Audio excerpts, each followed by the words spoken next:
Chers amis, bonjour. Il est temps maintenant d'ouvrir la parole de Dieu. Je vous invite à prendre votre Bible et à faire avec moi une lecture dans l'évangile de Luc, au chapitre 12 et au verset 13.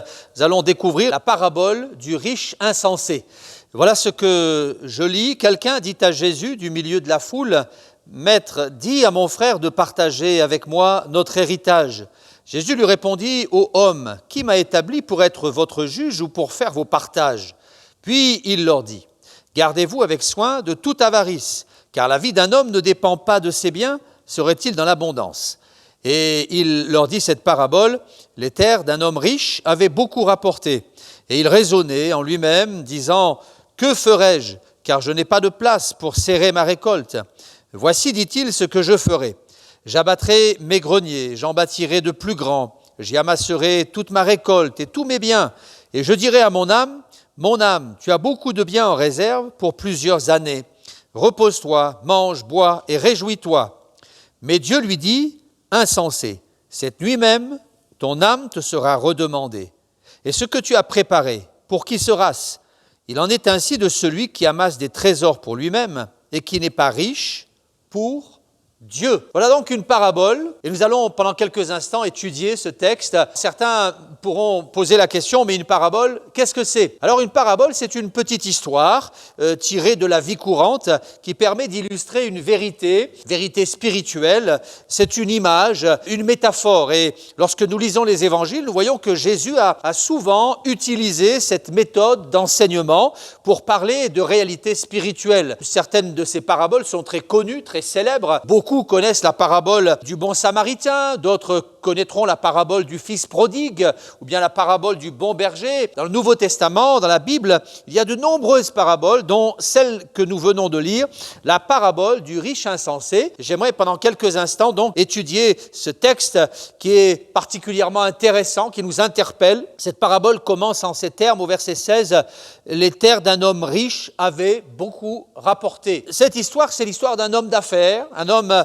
qui avait réussi dans ses projets, dans ses affaires, un homme ambitieux, un homme courageux, un homme particulièrement audacieux, et cet homme entreprenant, n'avait pas peur du travail, n'avait pas peur du labeur. Il avait gravi les échelons à force de travail, à force de sueur, à force de ténacité, et il avait réussi dans la vie, réussi dans les affaires. Il avait fini par faire fortune. Ce texte donc nous dit les terres d'un homme riche. Aujourd'hui, on parlerait d'un millionnaire ou d'un milliardaire, comme on en connaît certains qui font la une des couvertures. Cet homme donc avait réussi, et lorsqu'on découvre cette parabole, on s'aperçoit que Jésus le présente comme étant particulièrement intelligent, à vue humaine, puisqu'il est écrit ceci au verset 17, « Il raisonnait en lui-même en disant, que ferai-je, car je n'ai pas de place pour serrer ma récolte. » Il raisonnait.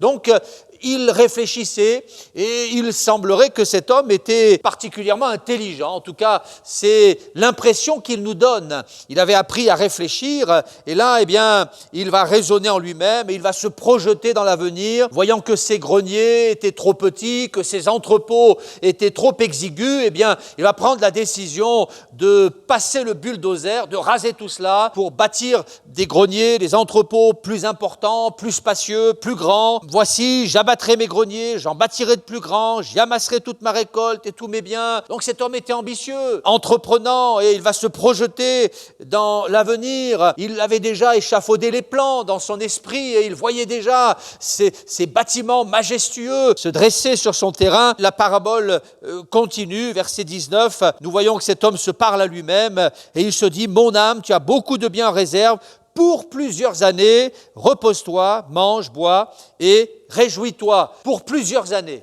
Lorsque cet homme se projette vers l'avenir, il a le sentiment qu'il est en quelque sorte invulnérable, et il se dit, je vais encore vivre plusieurs années. Il se voit déjà à la retraite, en train de profiter de tous ces biens qu'il avait amassés, quand soudain, cet homme entend une voix intérieure. Et cette voix intérieure l'interpelle. Cette voix intérieure, c'est la voix de Dieu, peut-être la voix de sa conscience. « Insensé, cette nuit même, ton âme te sera redemandée. » Et cette parole tombe comme un couperet. Tu as fait des projets, tu t'es projeté vers l'avenir et tu penses déjà à ton futur, à ton avenir. Mais en réalité, cette nuit, tu vas mourir.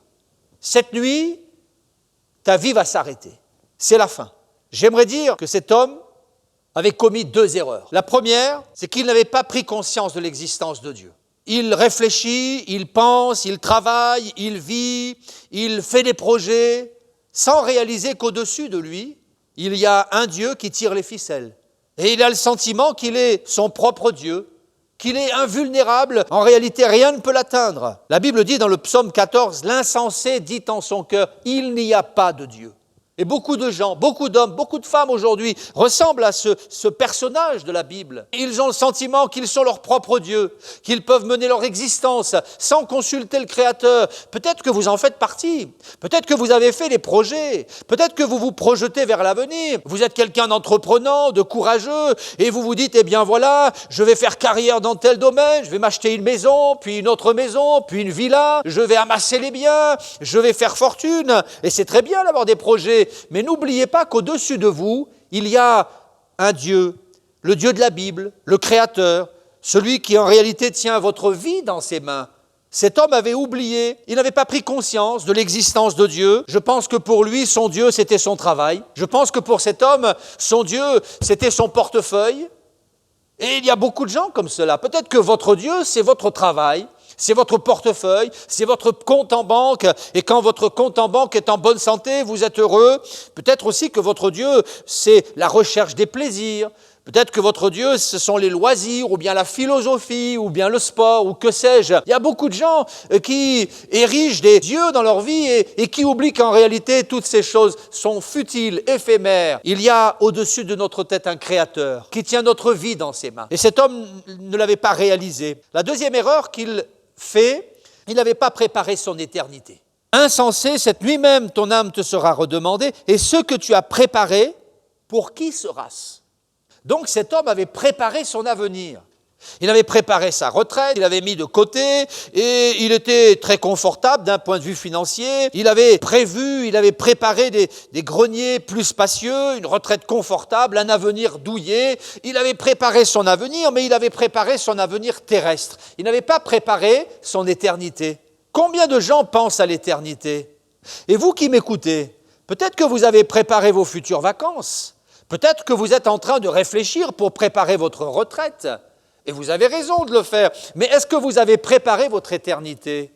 La Bible déclare qu'il est réservé aux hommes de mourir une seule fois, après quoi vient le jugement. Il va y avoir un moment où Dieu va couper le fil de ta vie. Il va y avoir un moment où le Seigneur va dire, eh bien maintenant, ta vie est terminée, il est temps de passer de l'autre côté, et là vous allez basculer dans l'éternité. Et où allez-vous aller ? Est-ce que vous avez préparé votre éternité ?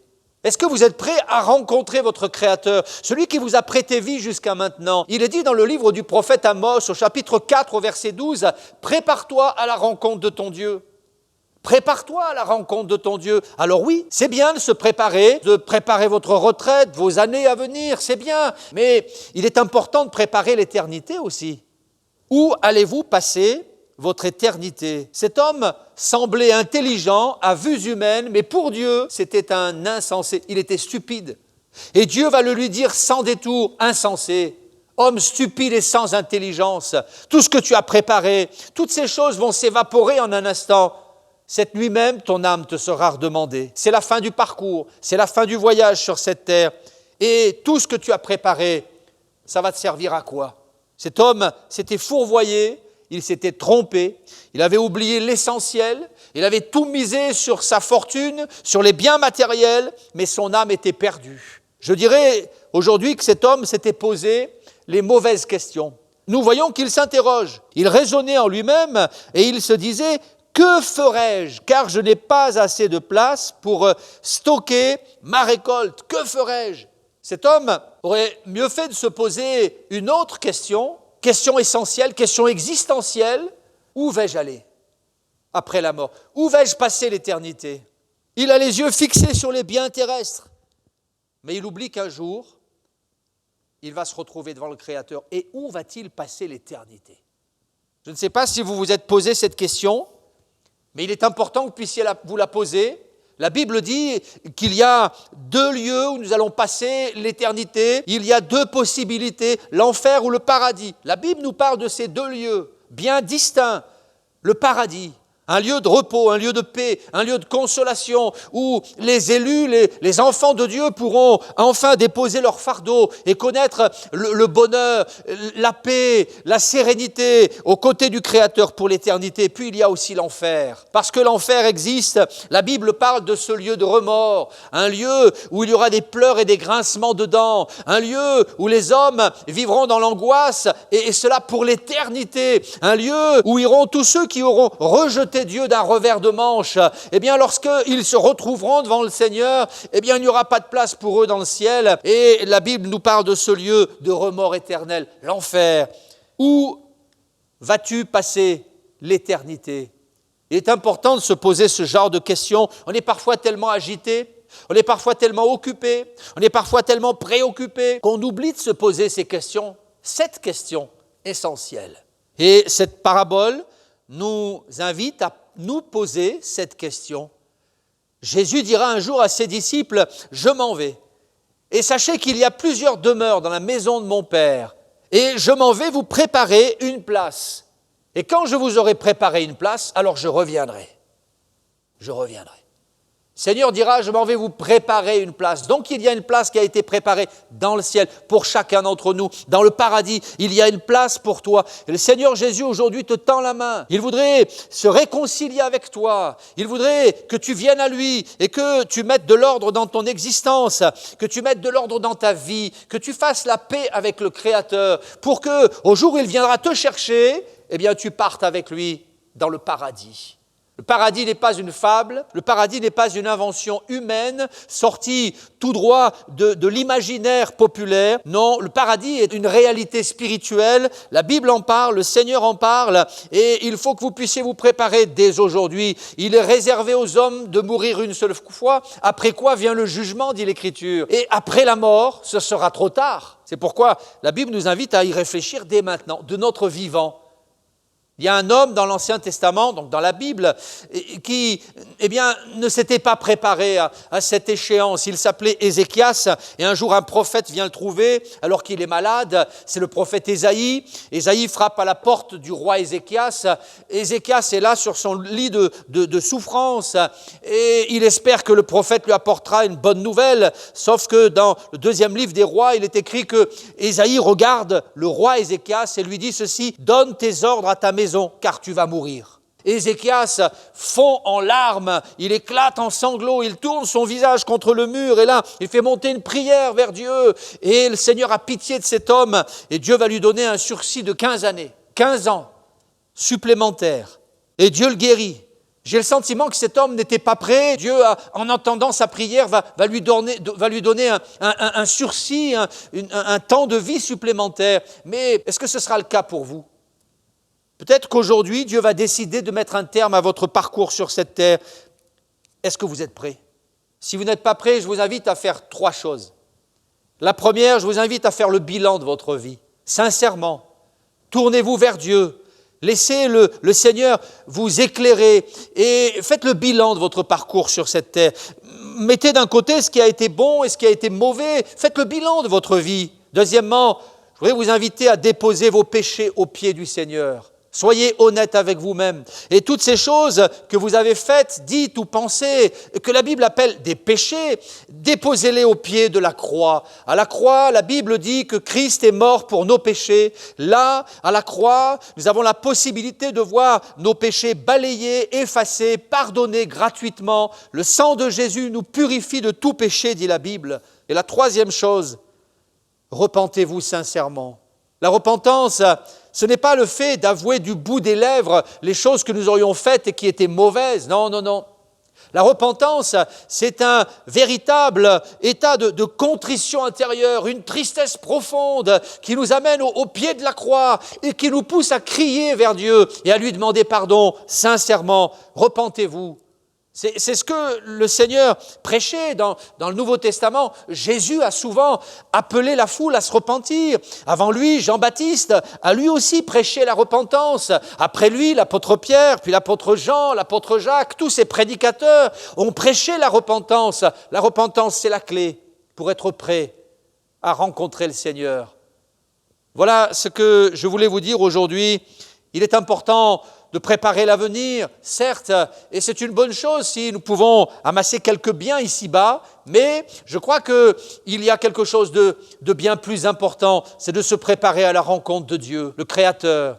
Et dans son amour, pour nous interpeller, Dieu a envoyé Jésus sur la terre. Jésus, le Fils de Dieu. Jésus, le messager de Dieu. Jésus, c'est Dieu fait homme. C'est Dieu qui s'est fait chair. Il est venu pour nous parler de ces choses essentielles. Dans une société de consommation telle que la nôtre, bien souvent les gens oublie cette réalité. Il y a une déclaration de Léonard de Vinci. Léonard de Vinci disait ceci: « Il ne faut pas appeler richesse les choses que l'on peut perdre. » Ces choses que l'on peut perdre du jour au lendemain, en réalité, ne sont pas des richesses, c'est de la poudre aux yeux. Les vraies richesses, ce sont les richesses spirituelles.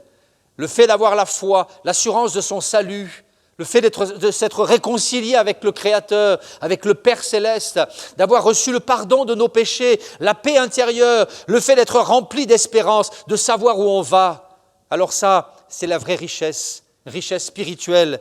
Et elle est à votre portée aujourd'hui. Je vous invite, vous qui m'écoutez, vous qui êtes dans la salle et vous qui êtes là, peut-être derrière votre écran de télévision, je vous invite aujourd'hui à cesser de vous agiter, à vous asseoir, à vous poser, à regarder vers Dieu et à faire ces trois choses. Faites le bilan de votre vie, déposez vos péchés au pied de la croix, repentez-vous sincèrement et alors vous recevrez le salut de votre âme. Vous pourrez dire maintenant, je sais où je vais. Vous serez réellement riche de cette richesse spirituelle que Jésus donne, que Jésus offre à tous ceux qui viennent vers lui. Que le Seigneur vous bénisse et je vous dis à très bientôt.